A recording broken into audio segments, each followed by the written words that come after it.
Hello student, एक बार फिर से स्वागत है हमारे YouTube channel wifi success classes में। आज हम आपके लिए लाए हैं धातुओं में जो क्रिस्टलीय ठोसों में जो अशुद्धता पाई जाती है उसका दूसरा वीडियो। और इसी वीडियो में जो शेष बचा हुआ है, जो क्रिस्टलों में दोष पाए जाते हैं, डिफेक्ट पाए जाते हैं, जो शेष बचा हुआ है उसको इसमें आज पूर्ण करा देते हैं। तो हमने बताया था क्रिस्टल दोष 3 प्रकार के होते हैं। नंबर 1 होता है रस समीकरण मितीय दोष, नंबर 2 होता है अरस समीकरण मितीय दोष, नंबर 3 होता है अशुद्धता दोष। तो यहाँ पर एक हो गया, अब दूसरा आ जाएगा। दूसरा पहला वाला जिसने नहीं देखा है पिछले वीडियो में जाएं और देखें धातु अशुद्धता दोष में, जिसमें लिखा होगा कि ठोसों में अपूर्णताएं एवं गुणधर्म और क्रिस्टल दोष, ये बात लिखी होगी। तो उसमें जाएं और इस वीडियो को देखें। अब इसका ये सेकंड पार्ट है। अब ये सेकंड पार्ट है तो इसमें आ जाता है दूसरा टॉपिक। वीडियो बहुत ज़्यादा बड़ा हुआ जा रहा था, जिसमें वो आप उसे इतना मज़ेदार नहीं समझते, तो हमने उसको 2 पार्टों में कर दिया। पार्ट 1 आपको हमने दे दिया है, प्लेलिस्ट में जाकर आप देख सकते हैं पार्ट 1 को, और पार्ट 2 है। अब पार्ट 2 में जो क्रिस्टल दोष का दूसरा टाइप है अरस समीकरण मितीय दोष, नॉन स्टाइकियोमेट्रिक डिफेक्ट बोलते हैं इसे। तो चलिए इसके बारे में जानते हैं। अरस समीकरण मितीय दोष क्यों ये नॉन स्टाइकियोमेट्रिक हो जाते हैं? यदि किसी क्रिस्टलीय यौगिक में कोई एक क्रिस्टलीय यौगिक हो, वो कैसा हो? आयनिक, यानी कि धन आयन और ऋण आयन से परिपूर्ण हो। यदि किसी क्रिस्टलीय यौगिक में धन आयन एवं ऋण आयन, कोई भी धन आयन हो चाहे वो ऋण आयन हो, का अनुपात उस यौगिक के अणुसूत्र द्वारा प्रदर्शित, जब वो अणुसूत्र में जो धन आयन और ऋण आयन होंगे उनमें कुछ गड़बड़ी होने वाली है। जो कोई भी एक आयनिक क्रिस्टल है उसके जो धन आयन है और ऋण आयन है उनमें जो गड़बड़ी उत्पन्न हो जाती है, कोई कमी आ जाती है, उसे हम कहते हैं अरस समीकरण मितीय दोष। अणुसूत्र द्वारा प्रदर्शित अनुपात के बराबर नहीं होता है। जो धन आयनों और ऋण आयनों का कॉम्बिनेशन है वो किसी क्रिस्टल जालक में बराबर नहीं होता है। ये अरस समीकरण मितीय का सबसे मुख्य पॉइंट है कि जो क्रिस्टल यौगिक आयनिक होते हैं और जो अरस समीकरण मितीय के अंतर्गत आते हैं उनमें धन आयन और ऋण आयन बराबर नहीं होते हैं।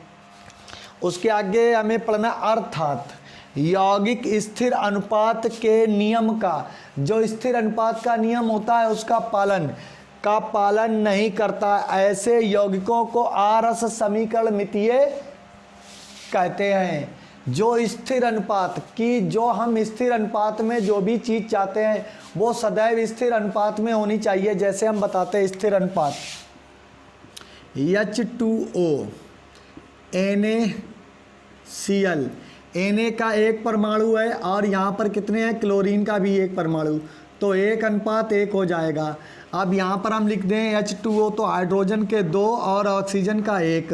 तो ये जो स्थिर अनुपात है जिससे यौगिक बनते हैं, ये देख लिए, जब सोडियम क्लोराइड बनेगा तो 1 अनुपात में सोडियम होना चाहिए, दूसरे अनुपात में क्लोराइड परमाणु होना चाहिए।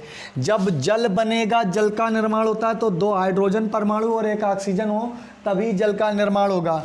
यदि H2O2 हो जाए तो ये जल नहीं है, हाइड्रोजन पेरोक्साइड होता है, इसमें 2:2 होता है।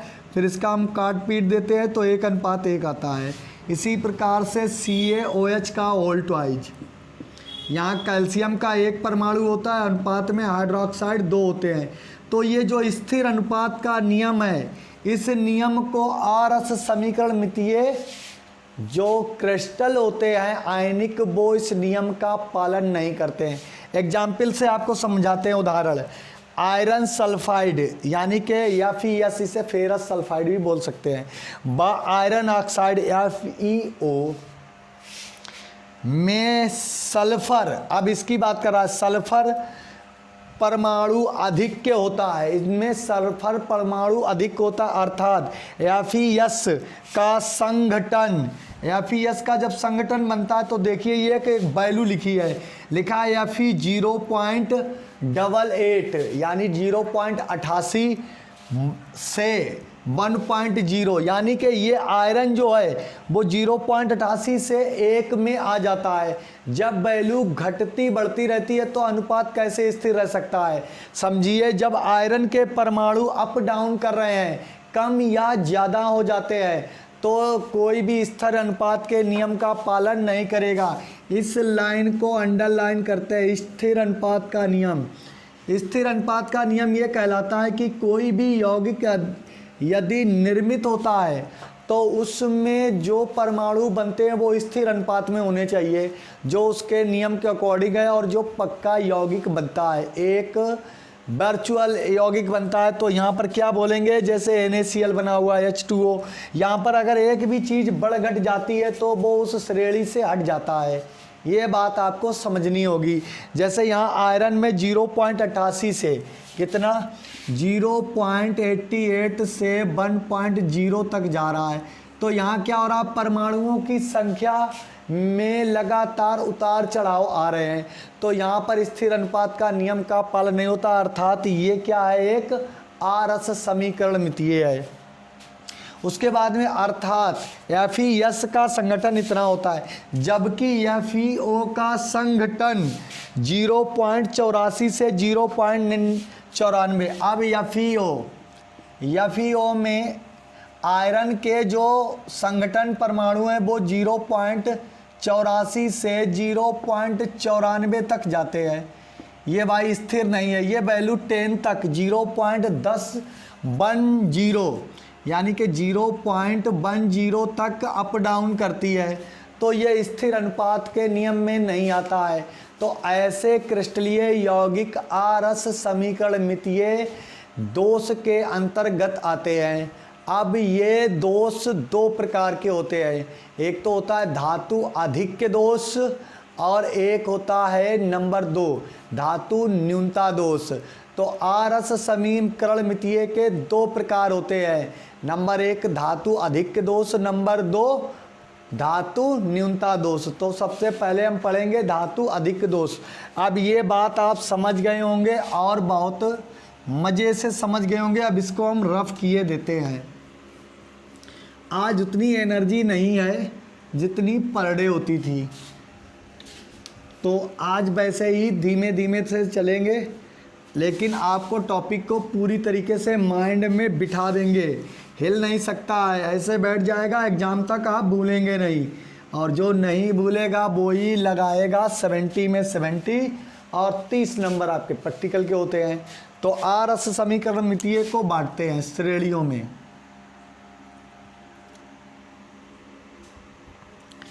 पहला होता है धातु आधिक्य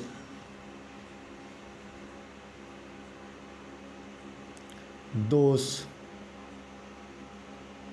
यहां लिखेंगे दूसरा धातु न्यूनता दोष। अब धातु आधिक्य दोष धातु न्यूनता दोष भी दो प्रकार के होते हैं। धातु आधिक्य दोष में दो प्रकार आ जाते हैं। नंबर 1 धन आयन, इसमें पहला लिखेंगे F केंद्र दोष। इसको ऐसे नहीं, दो पार्टों में डिवाइड करते हैं, दोनों के चित्र बना देंगे आपके लिए, तो आपको ज़्यादा समझ में आ जाएगा। इसको धातु आधिक्य को दो पार्टों में,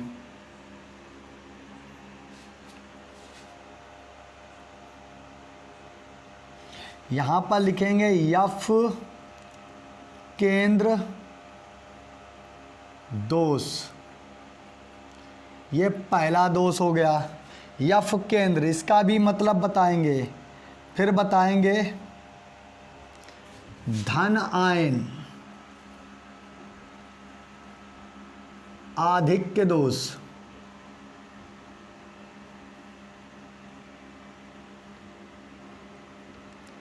अब हम आपको बताएंगे कैसे। F केंद्र दोष में होता है जब कोई क्रिस्टल को आदर्श बनाया जाता है, इस प्रकार से हमेशा सदैव की बात रखेंगे याद। सदैव में ये होता है कि कोई भी धन आयन होता है उसका बड़ा परमाणु होता है, और ऋण आयन में विद्युत ऋणात्मकता अधिक होने के कारण वो परमाणु सिकुड़ जाता है, छोटा होता है। ऐसे ही आपको दिखाना होगा, इस प्रकार से जैसे हम आपको दिखा रहे हैं, बड़ा फिर छोटा फिर बड़ा, इस प्रकार से आप दिखाएंगे तो आप क्रिस्टल को बना देंगे। ये कुछ ज़्यादा ही बड़ा हो गया।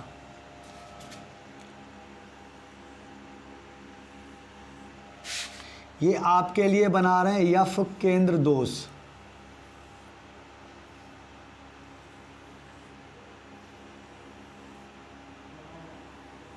अब यहाँ पर क्या आ जाएगा, जितने भी बड़े बड़े पार्टिकल्स दिख रहे हैं, जितने भी बड़े बड़े कण दिख रहे हैं, उनको हम बनाएंगे धन आयन।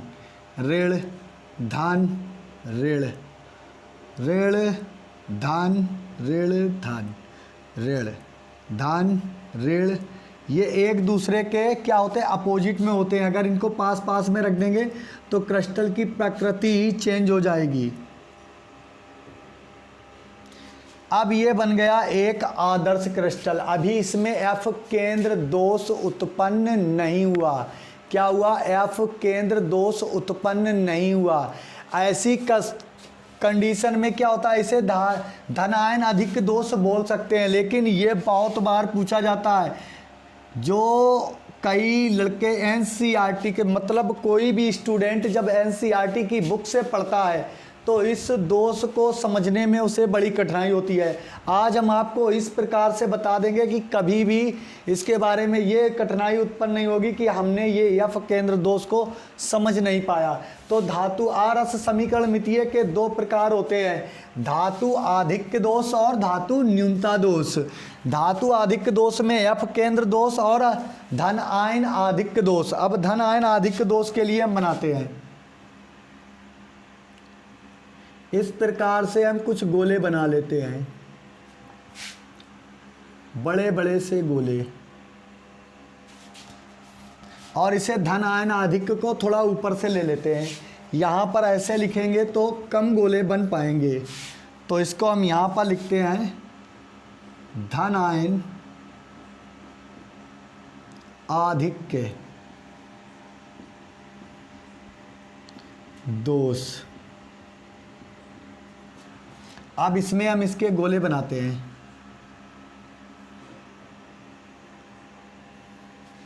ये छोटे बड़े हो जाएं तो कोई टेंशन नहीं लेना, क्योंकि ये बना रहे हैं बराबर के बनाने हैं आपको।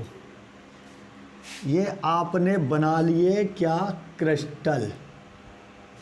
अब इसको आप एक दूसरे से टच में कर दें, क्योंकि ये आदर्श संरचना बनी हुई है।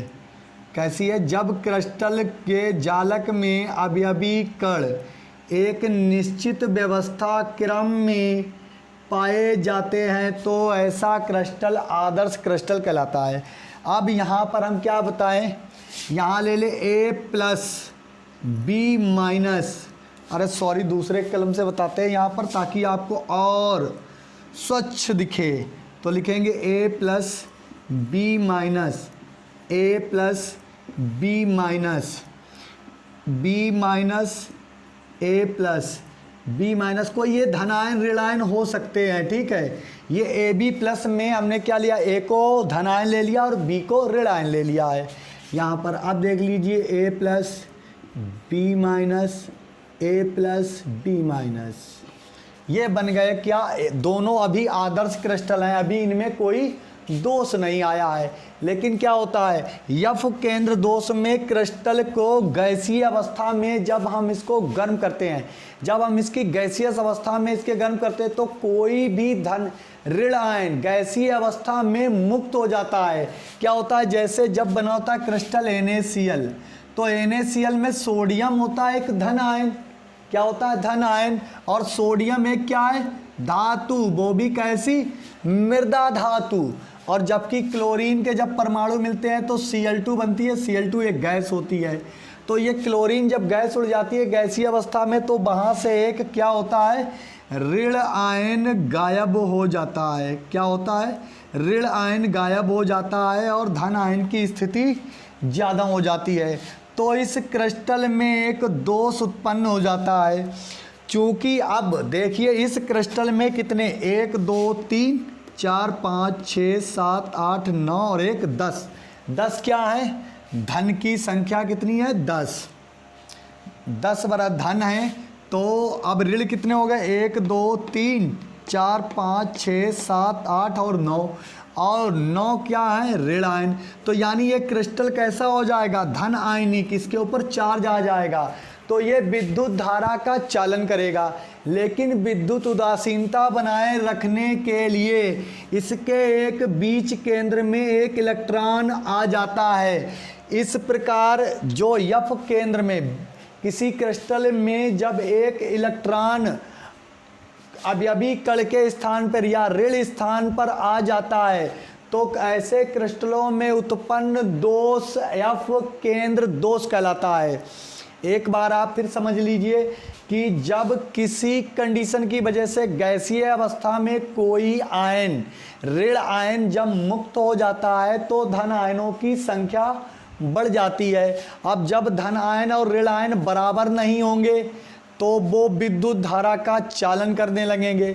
विद्युत उदासीनता बनाए रखने के लिए एक इलेक्ट्रॉन F केंद्र में आ जाता है। F केंद्र मतलब होता बीच केंद्र। F केंद्र में आ जाता है। अब F केंद्र में आ जाता है तो इस दोष को कहते हैं हम F केंद्र दोष। ऐसे क्रिस्टल के दोष F केंद्र दोष कहलाते हैं। ठीक है। धन आयन के स्थान पर कौन आ गया? ऋण आयन। अब आगे आ जाते हैं। अब इसमें कमी क्या उत्पन्न होती है? ये इलेक्ट्रॉन एक ऐसी चीज होती है जो ऊर्जा, वो भी कैसी? प्रकाश ऊर्जा, ताप, इन सभी को अवशोषित करता है। तो ऐसे क्रिस्टल, ऐसे दोष वाले क्रिस्टल के रंग में परिवर्तन आने लगता है क्योंकि ये इलेक्ट्रॉन ऊष्मा को अवशोषित करके तापीय संगठन को बदल देते हैं और प्रकाश ऊर्जा को अवशोषित करके रंग में परिवर्तन ला देते हैं। F केंद्र दोष यदि NaCl यानी कि साधारण नमक में पाया जाता है तो ये पीला हो जाता है। कैसा हो जाता है?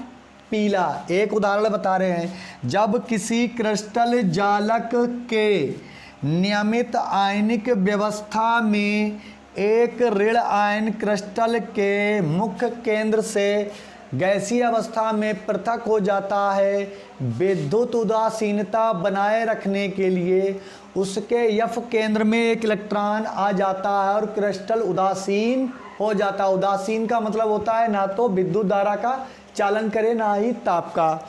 जब ये इलेक्ट्रॉन आ जाता है तो ये 2-3 चीज़ों को अवशोषित करता है। अभी ये इसके गुणों को परिवर्तित कर देगा। गुण कैसा होता है? जैसे NaCl इस प्रकार का यदि साधारण नमक में दोष पाया जाए तो ये पीला हो जाता है। यदि KCl होता है तो ये गुलाबी रंग का हो जाता है। कैसा हो जाता है? गुलाबी। अब बताइए चाहिए दोनों कैसे थे? वाइट। दोष आ गया क्रिस्टल में, एक इलेक्ट्रॉन आ गया तो इसे क्या कहते हैं? F केंद्र दोष। अब धातु आधिक्य दोष दूसरे पॉइंट पर आ जाते हैं। धातु आधिक्य दोष में धन आयन आधिक्य दोष। जब किसी एक आयनिक क्रिस्टल जालक की नियमित व्यवस्था में यानी कि आदर्श व्यवस्था, ये आदर्श व्यवस्था देखो सभी क्रम में रखे हैं, सभी बाकायदा इज्जत के अनुसार बैठे हैं। जैसे इज्जत पाइए बड़े आदर्शवादी लोग हैं, अपने अपने स्थान पर बैठे हैं। लेकिन एक अनादर्श जो हुक्म को नहीं मानता है, बात का पाबंद नहीं होता है, वो कहाँ आ जाता है? एक केंद्र में। जैसे धन आयन की अधिकता बढ़ा दी। जब किसी क्रिस्टल जालक आयनिक क्रिस्टल जालक के अंतः केंद्र में एक धन आयन अधिक आ जाता है तो ऐसे क्रिस्टल को धन आयन आधिक्य दोष कहते हैं। ऐसे क्रिस्टल में उत्पन्न दोष को धन आयन आधिक्य दोष कहते हैं। दोबारा बात को आपके लिए रिपीट करते हैं। जब किसी आयनिक क्रिस्टल जालक में एक धन आयन अंतराकाशी स्थान में आ जाता है तो धातु क्रिस्टल धातु में एक दोष उत्पन्न होता है जिसे हम कहते हैं धन आयन आधिक्य दोष। अब यहाँ पर धन आयन देख लीजिए एक बढ़ गया है तो इसकी उदासीनता बनाए रखने के लिए एक ऋण आयन भी आ जाता है। जब धन बढ़ा है तो एक ऋण आयन भी आ जाता है। ऋण आयन की जगह पर आता है इलेक्ट्रॉन। ऋण आयन आता तो कोई बात ही नहीं होती, लेकिन फिर भी क्या होता है, ये व्यवस्था को बिगाड़ देता है। ये सभी क्या हैं जो गोलों में रखे गए हैं वो बिल्कुल आदर्श क्रिस्टल के रूप में सभी अपने बिंदु पॉइंट पर बैठे हुए हैं, लेकिन एक बदतमीज धन आयन आ गया, कहाँ बैठ गया, अंतः केंद्र में। अब इसने क्या कर दिया, इसको विद्युत धारा का चालन कर दिया। अब भाई ऋण आयन को तो इजाज़त नहीं, लेकिन इलेक्ट्रॉन एक ऐसा बंदा है वो आया केंद्र में, हम तुम्हारी ज़रूरत को पूरा करेंगे। क्या करेंगे, हम तुम्हारी ज़रूरत को पूरा कर देंगे भाई, तुम आ गए हो तो हम भी आएंगे। तो एक धन आयन आया, एक ऋण आयन आया, तो ऐसे क्रिस्टल का दोष धन आयन आधिक्य दोष कहलाता है। अब धन आयन आधिक्य दोष कहलाता है। अब इसके बाद में आ जाएगा धातु न्यूनता दोष। अब धातु न्यूनता दोष के बारे में चर्चा करेंगे। चलिए आ जाते हैं धातु न्यूनता दोष। न्यूनता क्या हो जाती है कि पॉइंटों में बहुत ज़्यादा न्यूनता दिखाते हैं। देखिए किस प्रकार से, पहले हम इसके चित्र बना लेते हैं। तो ऐसे चित्र बनाइए गोलों के अनुसार। देखिए ये एक गोला, 2 3 4 और इसको इसी प्रकार से सजाइए।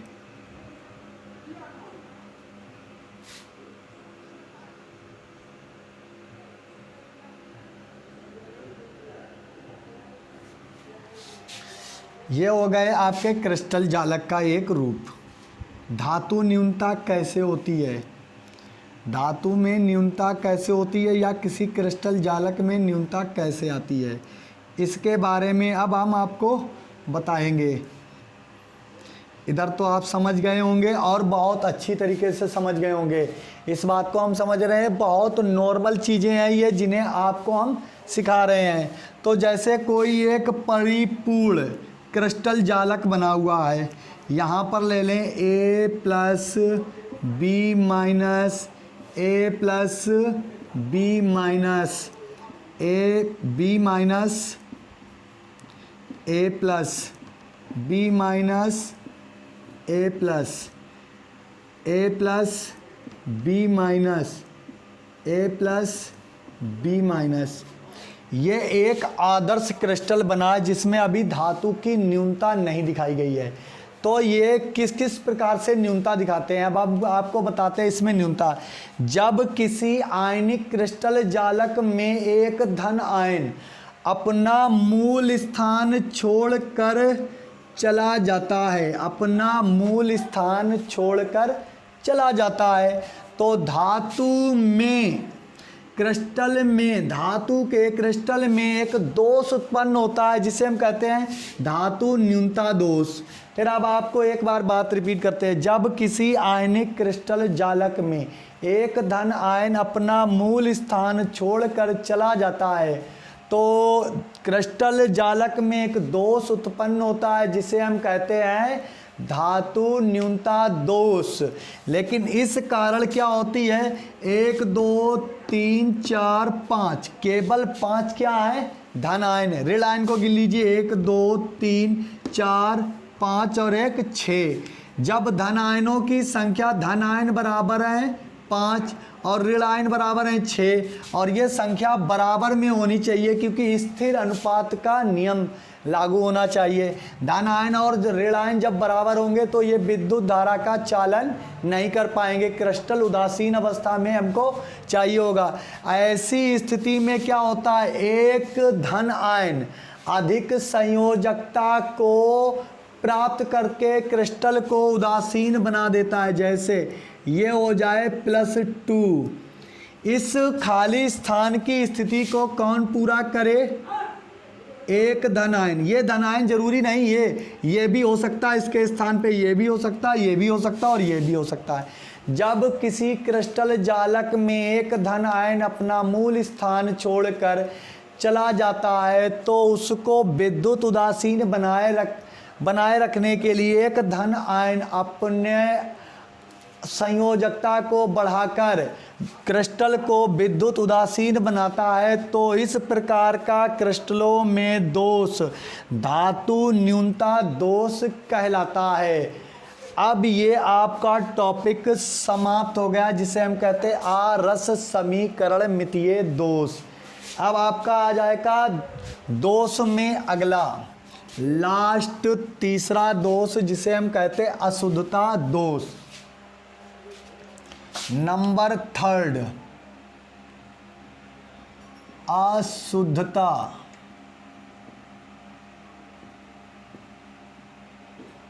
दोष।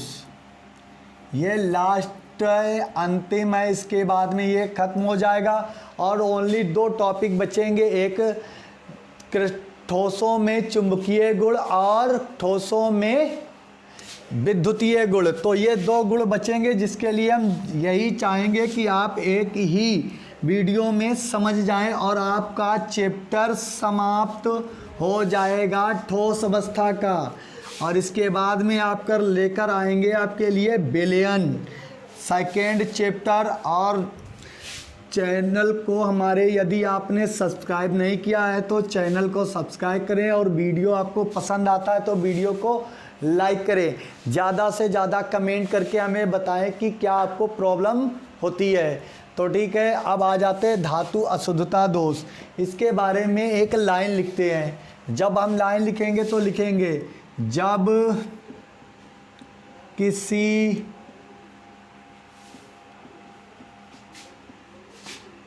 आयनिक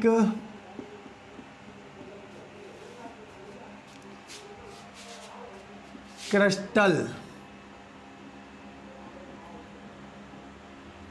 को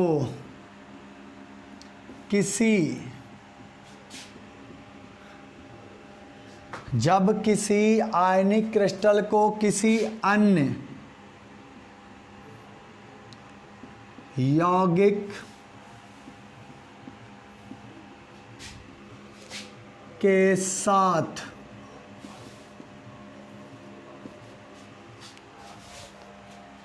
मिलाकर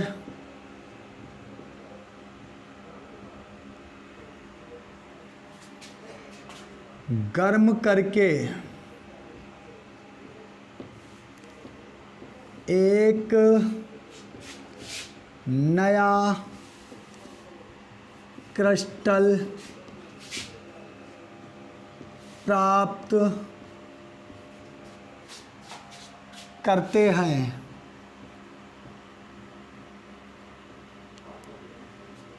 तो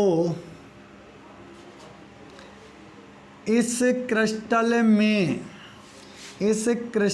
में एक धन आयन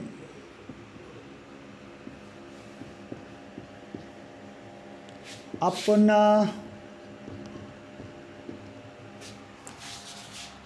मूल स्थान छोड़कर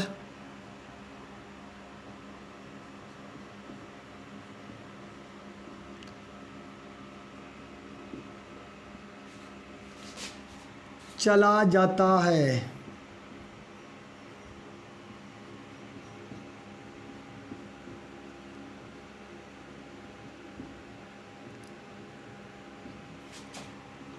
परंतु क्रिस्टल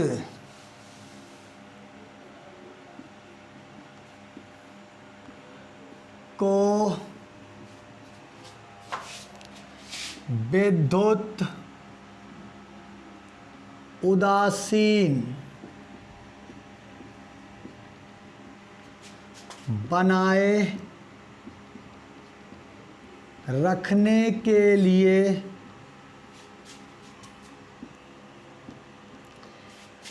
एक अधिक रखने के लिए एक अधिक संयोजकता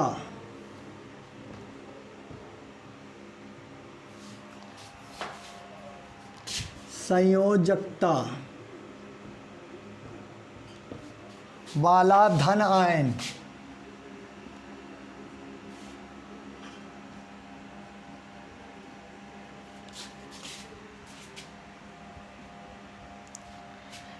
रिक्त स्थान को धन आयन अधिक विद्युत उदासीन बनाए रखने के लिए एक अधिक संयोजकता वाला धन आयन विद्युत उदासीन क्रिस्टल को विद्युत उदासीन बनाए रखता है। क्रिस्टल को विद्युत उदासीन बनाए रखता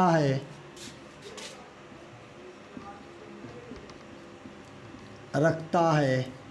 अब इसके बारे में आप समझ गए होंगे। देखिए, जब किसी आयनिक क्रिस्टल को किसी अन्य यौगिक के साथ, अन्य यौगिक होना चाहिए, मिलाकर गर्म करते हैं तो गर्म करके एक नया क्रिस्टल प्राप्त करते हैं, तो इस क्रिस्टल में एक धन आयन अपना स्थान छोड़कर चला जाता है। परंतु क्रिस्टल को विद्युत उदासीन बनाए रखने के लिए क्रिस्टल में एक संयोजकता, एक द्विसंयोजकता, यहाँ पर लिखना था द्विसंयोजकता वाला धन आयन क्रिस्टल जालक को विद्युत उदासीन बनाए रखता है। एग्जाम्पल में लिखेंगे उदाहरण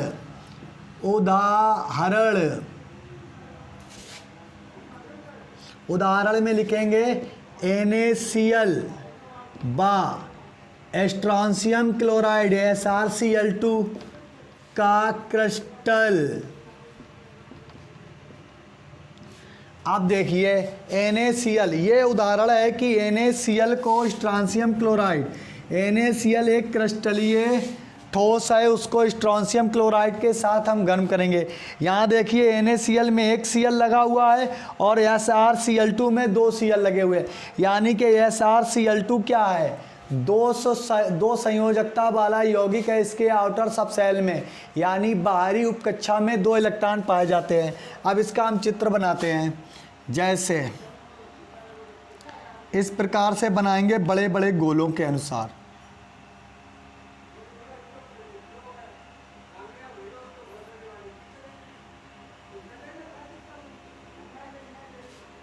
आपको समझने में कोई दिक्कत ना हो, इसलिए हमने इतनी भाषा लिख दी, और भाषा कोई ज़्यादा बड़ी नहीं है, बोर्ड पर बड़ा बड़ा सा लिख दिया, इसलिए आपको दिख रही है। जैसे ये क्रिस्टल बनकर तैयार है।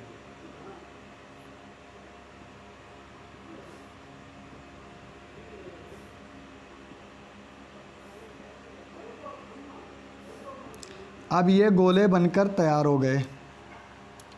पहले क्रिस्टल को हमें कैसे बनाना है, Na plus Cl minus, Na plus Cl minus, Cl minus Na plus, Cl minus Na plus, Cl minus Na plus, Cl minus, sorry यहाँ पर गलत लिख गया है क्योंकि एक क्रम में नहीं हो सकते। Na plus Cl minus, Na plus Cl minus, Cl minus Na plus, Cl minus Na plus. ये एक क्या है, सोडियम क्लोराइड का क्रिस्टल। इसको हमने किसके साथ गर्म किया, स्ट्रोंशियम क्लोराइड। जब हम इसको इस स्ट्रोंशियम क्लोराइड के साथ में गर्म करते हैं तो क्या होता है, एक धन आयन अपना स्थान छोड़कर चला जाता है। क्रिस्टल में एक बिंदु दोष उत्पन्न हो जाता है जिसे हम कहते हैं अशुद्धता दोष। अब यहाँ पर एक दोष उत्पन्न हो गया। अब डबल संयोजकता, सोडियम की संयोजकता एक होती है, उस पर 2 धन जा नहीं सकते। अब ये विद्युत का क्या हो गया, चालन करने वाला क्रिस्टल हो गया। तो एक सोडियम के स्थान पर यहाँ पर जो बात लिखी हुई है कि एक द्विसंयोजकता वाला धन आयन क्रिस्टल विद्युत को उदासीन बनाए रखता है। जब एक स्थान सोडियम से चला जाता है तो यहाँ पर कौन आ जाता है, Sr। कौन आ जाएगा, Sr। और SR से कितने लगे हुए हैं Cl 2, तो यहाँ पर आ जाएगा SR और इस पर लगाएंगे +2। अब देखिए धनायनों की संख्या बढ़ गई, गिन लीजिए 1 2 3 और 2 5 6 7 8। क्लोराइड को गिनते हैं 1 2 3 4 5 6 7 8 बराबर हो गए। लेकिन फिर भी एक दोष है, यहाँ पे धनायन 2 हैं जो किसकी कमी को पूरा कर रहा है, सोडियम आयन की। लेकिन ये दोष ऐसा ही बना रहेगा, जब किसी आयनिक क्रिस्टल जालक को किसी अन्य यौगिक के साथ में गर्म किया जाता है तो अधिक संयोजकता वाला आयन कम संयोजकता वाले आयन का स्थान ग्रहण कर लेता है, तो क्रिस्टल को विद्युत उदासीन बनाए रखने के लिए एक धन आयन क्रिस्टल से पृथक हो जाता है, चला जाता है, और क्रिस्टल में एक दोष उत्पन्न होता है जिसे हम कहते हैं अशुद्धता दोष, इम्प्योरिटी डिफेक्ट। तो ये हो गया इम्प्योरिटी डिफेक्ट। अब ये विद्युत धारा का चालन नहीं करेगा। यदि यहाँ पर Na होता, क्या होता, Na+, तो ये कम होती संख्या, सोडियम की संख्या, सोडियम आयन होते हैं बराबर 7 और क्लोराइड आयन होते 8, तो ये भाई विद्युत धारा का चालन कर देते। तो उसके स्थान पर कौन आ गया, तो उसने बताया हमें साथ में लाया गया है तो हम रक्षा करेंगे क्रिस्टल की। तो कौन आया, स्ट्रोंशियम। और ये लेकिन रक्षा तो कर रहा है विद्युत उदासीन बनाए रखने के लिए, लेकिन एक दोष भी उत्पन्न कर दिया जिसे कहते हैं धातु अशुद्धता दोष। तो आज के लिए इतना ही रखते हैं, मिलते हैं नेक्स्ट वीडियो में नेक्स्ट टॉपिक के साथ, जिनमें 2 टॉपिक शेष बचे हैं, ठोसों के विद्युतीय गुण और चुंबकीय गुण। 2 ही गुण बचे हैं, विद्युतीय गुण और चुंबकीय गुण। इसके बाद ठोस अवस्था का चैप्टर आपका समाप्त हो जाएगा और इसके बाद में लाएंगे नया टॉपिक, मोस्ट इम्पोर्टेंट, विलयन सॉल्यूशन के बारे में जानेंगे। सबसे पहले अब इसको समाप्त कर लेते हैं। इतने में से ही आपका 4 नंबर का जो इससे पूछा जाने वाला सिलेबस है वो आपका पूर्ण हो जाएगा। यदि वीडियो पसंद आता है तो लाइक करिए, और आप चैनल के साथ नए जुड़े हैं तो चैनल को सब्सक्राइब करिए। पढ़ते रहिए, मुस्कुराते रहिए। धन्यवाद।